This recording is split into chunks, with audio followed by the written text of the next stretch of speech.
আসসালামু আলাইকুম।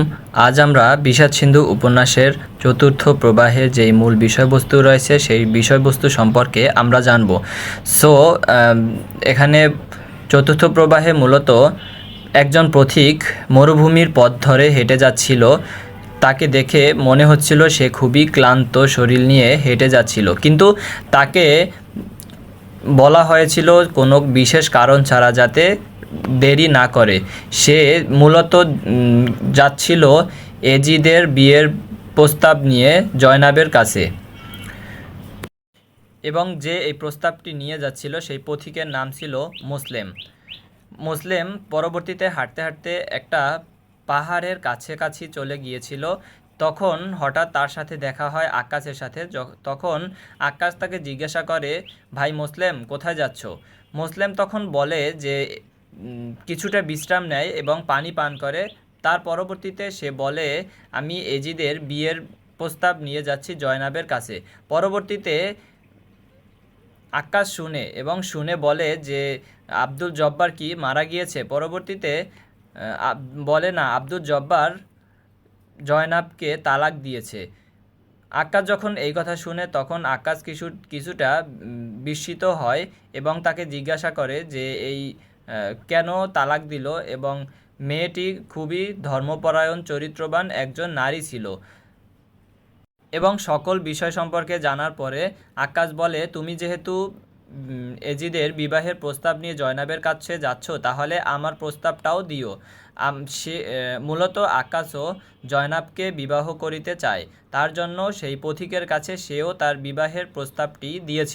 এরপরে পথিক আবার হাঁটতে শুরু করে তার সেই গন্তব্যের দিকে। পথে আবারও অনেক দূর যেতে যেতে তার সাথে দেখা হলো ইমাম হুসাইনের সাথে। ইমাম হুসাইনের সাথে দেখা হওয়ার পরে ইমাম হুসাইন তাকে সাদরে গ্রহণ করে এবং তার কাছে জিজ্ঞাসা করে, তুমি এই পথে কেন? পরবর্তীতে মুসলেম আবার হুসাইনকে সকল বিষয় বৃত্তান্ত বলে এবং সব কিছু শোনার পরে ইমাম হাসান তার প্রস্তাবটিও দেওয়ার জন্য তাকে বলে। সে বলে যে তুমি প্রথমে এজিদের বিয়ের প্রস্তাব দিবে এবং তারপরে আকাশের প্রস্তাব দিবে, এবং সর্বশেষে আমার বিয়ের প্রস্তাবটিও তুমি দিও। এবং তাকে বলো যে আমার কোনো ধন সম্পত্তি নেই, আমার টাকা পয়সা নেই। ইমাম হোসেন বলে, আমার কাছে শুধু আছে আল্লাহ তাআলার ইবাদত। পরবর্তীতে সেই লোকটি এই সকল বিষয় বৃত্তান্ত জেনে এবং সে আবার যাত্রা শুরু করলো।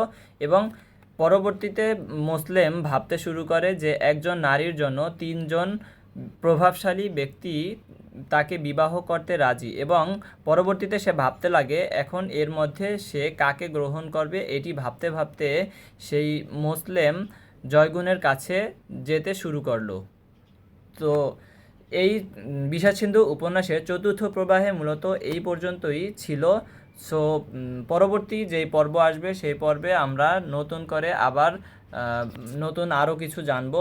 সো এই ভিডিওটা যদি আপনাদের কাছে ভালো লাগে তাহলে অবশ্যই লাইক করে দিবেন, এবং আপনার যদি কোনো মতামত থাকে তাহলে সেটা কমেন্ট বক্সে জানাবেন, এবং সাবস্ক্রাইব করতে এবং ফলো দিতে ভুলবেন না। ধন্যবাদ সবাইকে।